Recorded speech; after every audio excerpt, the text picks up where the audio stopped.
ప్రజలకి. అక్కడ మంచి జరగాలన్న నమ్మకం ఉంది. అది చెయ్యండి.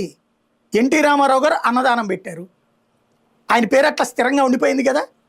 ఎల్విఎస్ఆర్కే ప్రసాద్ గారు ఆ కొండ పైన ఈ టీ స్టాల్స్ ఇట్లాంటివి ఉంటాయి కదా చిన్న చిన్నవి, ఆ సిస్టమ్ని ఏర్పాటు చేసింది, ఎక్కువ మంది బతకడానికి ఏర్పాటు చేసింది ప్రసాద్ గారు. ఇది ఇదివరకు ఈవోగా చేసినటువంటి ప్రసాద్ గారు, ఆయన పేరు స్థిరంగా ఉండిపోతుంది.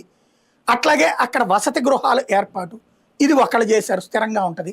పెళ్లిళ్ళ ఏర్పాటు రాజశేఖర రెడ్డి హయాంలో చేసుకొచ్చారు, కరుణాకర్ రెడ్డి ఉన్నప్పుడు ఈటిట్లో చేశారు. ఏది ఇళ్ళు అక్కడ ఫ్రీగా వివాహం చేసుకోవడం, ఇదివరకు ఇళ్ళ దగ్గరకు వచ్చేసేవాళ్ళు. అట్లాగే స్వామివారిని ఇళ్ళ దగ్గర కళ్యాణాలు చేయడం, అది అప్పట్లో చేశారు. ఈ గుర్తుండిపోతాయి కదా వీటిని. ఇవాళ రోజున మంచినీళ్ళు ఫ్రీగా ఇస్తున్నారు, గుర్తుండిపోతాయి కదా. అక్కడ లోపల ప్రసాదాల క్యూ లైన్లు కట్టించారు, గుర్తుండిపోతాయి కదా. నీ గుర్తింపు ఏంటి మీ తరంలో? మంచి దర్శనం నువ్వు చేసేది ఏంది? ఎవడున్నా దర్శనం మంచిదే, ఇంకొంచెం మంచిగా త్వరగా జరిగేటట్టు ఉంటే బాగుంటుంది. అదేమి కామన్ ఏం కదా బేసిక్ గా. దర్శనాన్ని నేను బాగా చేయించాను అని అంటూ నువ్వు, అది సిబ్బంది సహజ సిద్ధంగా చేస్తారు.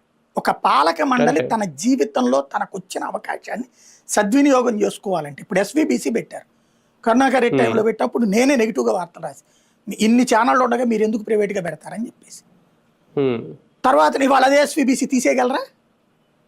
ఎస్విబిసి వల్ల ఎంత చైతన్యం వచ్చింది వాళ్ళ దాంట్లో. ఆ రోజున రాయడానికి కారణం ఏంటంటే డబ్బులు, టీటీడీ డబ్బులు దానికి నెలలా ఖర్చు పెట్టడం ఎట్లాగా అన్నది. ఇప్పటికి కూడా టీటీడీ డబ్బులే పెడుతున్నారు, కానీ స్వామివారికి అది రీచ్ అయిపోయింది పబ్లిక్, స్వామివారి సేవ.